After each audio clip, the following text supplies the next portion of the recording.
Hello, everybody, and welcome to Organic Gardening Together. My name is Paulie, and today we're going to be talking about green organics versus regular organics versus using non-organics or liquid nutrients, stuff like that. So, what you see before you is three different soils. In front of you right now is Fox Farm. I'm gonna see if I could try to pause it really quick. Okay, so I was able to at least slow it down. So, I'm gonna start with green organics because it's on Fox Farm now.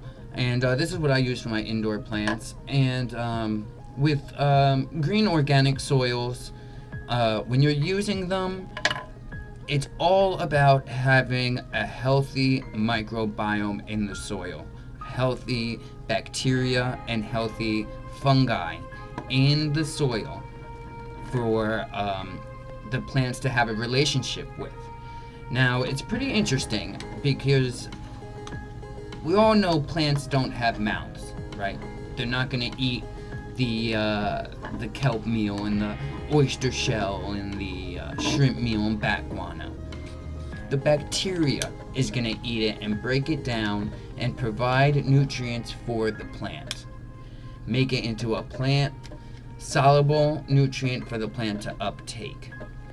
Now, when using stuff like Ocean Forest or even Build a Soil 3.0, it's all about feeding this microbiome so that their waste products can become the food for the plant. And it's the way I've been doing it, and I find it the easiest. You don't have to really worry about nutrient burn, nutrient toxicity, even deficiencies, because you're just feeding the microbiome, you're feeding the bacteria and the fungi, and their relationship with the plant enables them to provide nutrients that the plant needs to survive.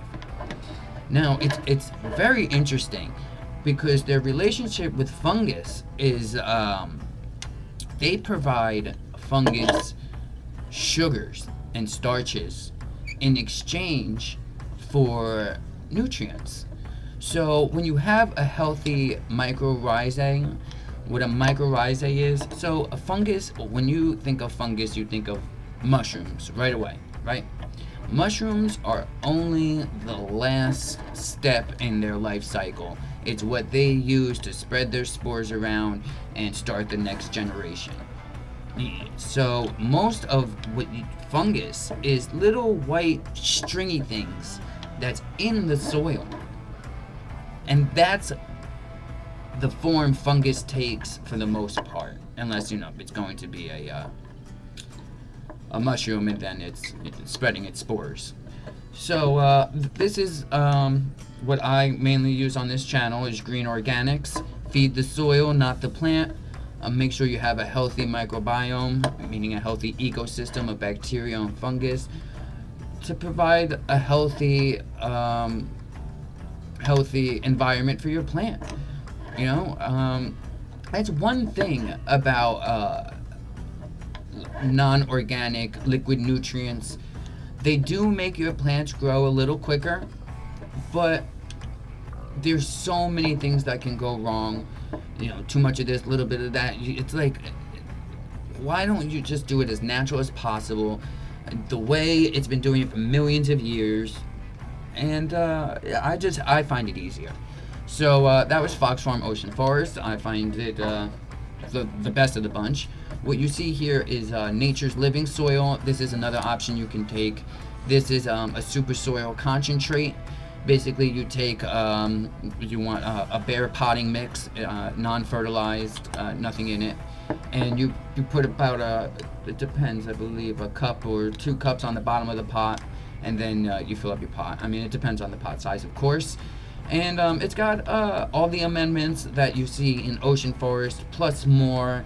And it stinks. It smells so bad when you open it, but after like 48 hours, it becomes like an earthy smell and goes away. But yeah, so this is a super soil concentrate, and You see coconut water powder, kelp meal, kind of the same things you see: alfalfa meal, fishbone meal, oyster shell, bat guano, and earthworm castings, of course, like always. Pretty interesting. Maybe I can speed it up. Oh, this is what I want to talk about too. So maybe I can pause it here, but I'll just read it really quick. So this concentrate contains all the nutrients your plant will need from seed to harvest. Our concentrate is teeming with beneficial microorganisms and fungi designed to help develop a healthy root system.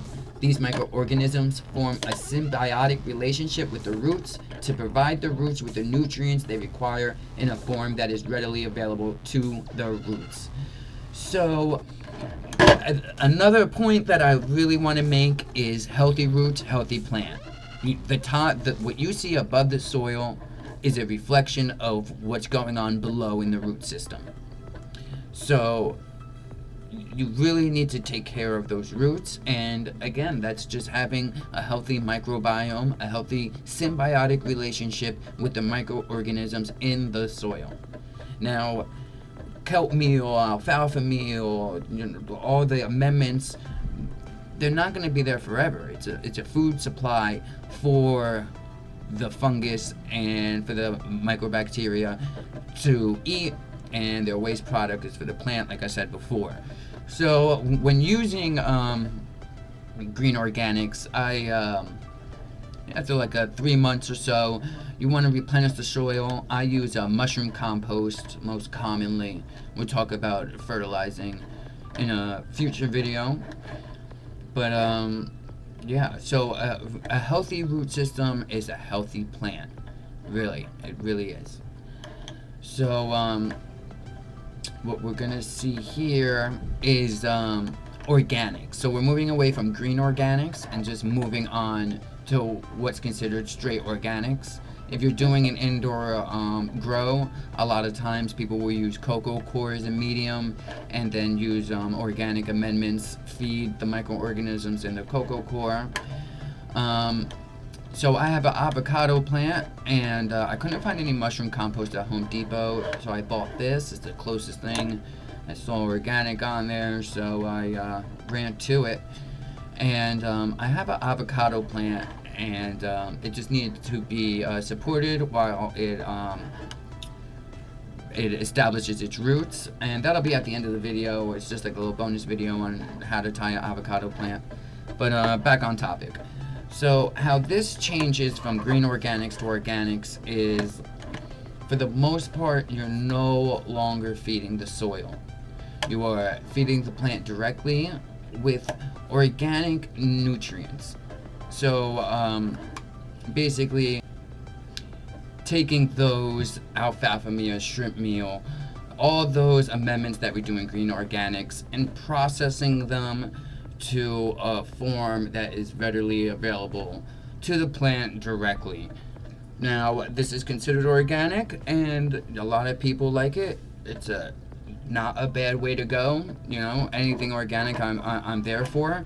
It's just I don't like doing this because the nutrients are readily available to the plant right away, instead of the symbiotic relationship with the microorganisms and fungi, exchanging those nutrients for starches in a manner that's controlled and giving the plant exactly what it wants when it wants it, as opposed to throwing this stuff in and it's readily available to the plant and can possibly cause nutrient toxicity. Yeah, you know what I mean. Too much nutrients, and what you'll see is a crumpling of the leaves, yellowing. There's a lot of symptoms with that. So this is organic versus green organics, and what I'm going to show you is the ingredients here, and you'll see the same derived from ingredients, because it's true. I mean, they are derived from the same ingredients. You'll see bat guano and stuff of the sort. I'm going to start getting windy. And yeah. So the nutrients that are readily available to the plant in this is derived from the same organic ingredients that we see in Fox Farm Ocean Forest or Build a Soil or any really organic medium. And yeah. So again, I bought this to provide some food to the avocado tree that I planted last week, and I'm supporting it today, giving it supports. So here, I wanted to show you. So you still see feather meal, poultry manure. I didn't see those in the other one. Manure kind of burns your plant sometimes, but if it's still hot. So there's bone meal, alfalfa meal, green sand, sulfate of potash, and sulfate of potash magnesia. See, it's not sounding too, you know what I mean? It's a little half and halfy over there. And what you see on the screen now is the bacteria that is in this plant food. You know, so even it's organic, so they know they need the bacteria in there to eat the stuff that they're putting in there. You know, plants don't have mouths to eat bone meal and oyster shell and all that. So got a little windy here. Maybe I'll fast forward. And moving on to non-organics, we have Miracle Grow, the industry favorite. Oh, organic gardeners hate Miracle Grow. So what you see here is feeds up to 3 months. You never want to get more than that. Really, you don't want any feed at all in there, and you want to amend it yourself. It says made with compost, but you look in the back here, you don't see organic anywhere. You don't see anything about bacteria, and you see where the stuff it's derived from. So we have polymer coated ammonium nitrate, ammonium phosphate, calcium phosphate. So it's all just, it's nutrients the plant needs right away, but it's processed and right here, look, levels of information regarding the contents and levels of metals in this product. That's not something you want to see, you know? You don't want to see if you want to know the metal content, you know, that's terrible. Because it's processed nutrients. So even when doing grows indoor, a lot of times before you do a harvest, you flush your plants. With green organics, you don't even need to do that because there's no buildup of salts from the non-organic fertilizers. It's just the way it's supposed to grow in the symbiotic relationship it's been having for millions of years, you know? So that's why I chose green organics, and those are the differences. Here you're looking at an orange tree, a sweet orange tree that I'm about to bring inside because of heat stress. But what I wanted to show you is the beneficial fungi that you'll see in your garden. Now I always have a layer of mulch and for water retention. You see that white? It's like white strings. And so that's the body of your fungus, of the beneficial fungus in your garden. Now there is very bad fungus for your plants like powdery mildew. There's virus tobacco mosaic. There's a lot of stuff. So you want to keep a lookout for those bad funguses. Powdery mildew is exactly what it sounds like. You'll see like a little white circle on your plant, and if you can rub it off like a powder, then you know you have powdery mildew. What's good for that is neem oil or something like that. Oh, what I'm showing here is a 4x4 raised bed from Grassroots Pots that I have not put up yet. I'm still deciding what to do. And just to show you guys, I think, let me see if I can pause this. Right about. However, there is one more thing I wanted to talk about, and I'm kind of just stuffing it in here, and it's kind of important. Well, very important is how using organics affects your pH. Now, pH is potential hydrogen. If you remember back in school, you would take litmus paper and check if something's alkaline or acidic, base or acidic, 7 to 14. So normally when you're doing non-organic nutrient feeds for your plant, Your plant can only uptake those nutrients when it's at a certain pH, usually between, well, completely depending on the plant, but anywhere between 5 and 7 normally. Normally you want to stay for 6.3 to 6.8. Again, this is completely dependent on the plant. And what you see here is cilantro growing. I believe that's cilantro poking. You never know. But I tried growing it in the sun, and it doesn't grow well in direct sunlight. So I regrew it in a pot and put it behind. So yeah, so about pH. With organic grows, the microorganisms and the fungi, mostly the microorganisms, control the pH. They change the pH for you to what the plant needs at that specific time. That's why when you're growing with green organics, you'll see a lot of fluctuations. You know, not too heavy. You always want to keep an eye on it, and you always want to be watering at a consistent pH.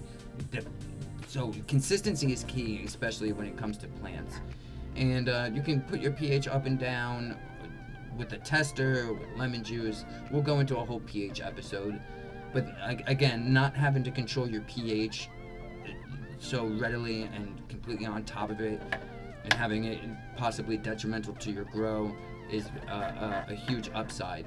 And what I'm showing you here is around the garden. On the right here is my original garden. I might want to start doing that all veggies, and then to your left I have that wraparound. I might start, you know, I have an avocado tree. I have an orange tree that I just bought inside, hopefully trying to save its life, and hopefully gonna have citrus and avocado trees around. It's good, perfect. So coming around here for privacy. See, there's no privacy. I can see right into my parking lot. And then maybe have herbs using as bottom cover. I don't know yet. You know, that's why we're taking the trip. But yeah, there's that orange tree that I took out. So we're gonna move on to me supporting the avocado plant.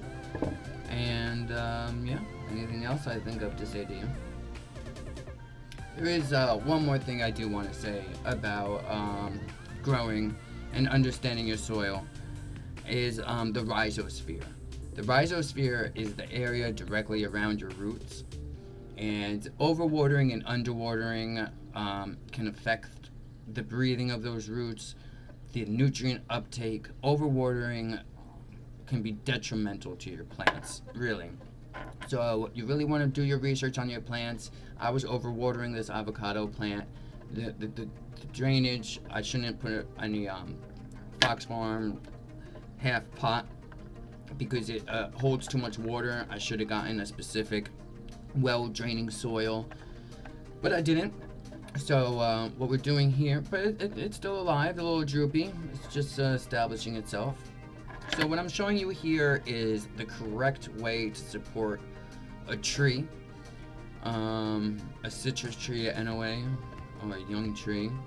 You want to grab a pole about 3/4 the size of the plant, and you can grab. I grabbed 2 of them, one on each side, and you take soft plant wire. It's cushioned so it doesn't dig into the plant, and you cut about 4 inches, about 4-inch piece. You wrap an inch of it around the pole. You can't really see me do it here, but you'll see it in a couple seconds. I'll make sure my pants are up, I guess. Yeah, so what I'm doing here is cutting 4-inch strips, wrapping an inch around the pole, and making a little hook on the other side, and very gently putting the hook around the plant. And I made about 4 of them up this the stem on both sides of the supports. Yeah, you can see how wiggly it was. Again, that's really important, why you really must research all the plants that you're growing and completely understand them, because they all have different basic needs. You know, they all rely on microorganisms in the soil, but some need more well-drained soil, more vermiculite in the soil. Those are those little white things that you see in potting soil. More sand for it to drain out. Some need more clay type soil. Some need heavy organics or less organics.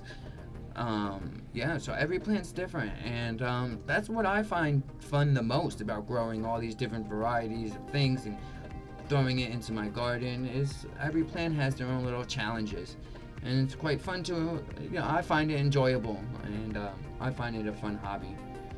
So yeah, so you see how one side of the hook is wrapped around, one side of the wire is wrapped around the stick, and the other side is hooked. So I made a little hook and just placed the stem in there. And if you do it on both sides, you can get it straight up instead of doing it on one side and it's leaning. And this provokes upward growth and straight growth. Definitely what you want. And it's just helping it while it's establishing its root system. It got shipped to me from South Carolina, so went through a lot for a plant. So yeah, so that's the basics of understanding the microbiome in your soil and how the relationship with them benefits your plants. And you really want to keep that as healthy as possible. And using non-organics, you run the risk of really hurting that microbiome instead of supporting it, when that's how plants grew for millions of years. Yes, non-organics, the plants do grow a little quicker if you're on point and doing the nutrient schedule exactly as the plant wants, not what's on the back, because the companies always put a higher amount, their business. So yeah, that's all I got for you guys. Have a great day, and I appreciate you watching. Hopefully we'll learn more together. Have a good one.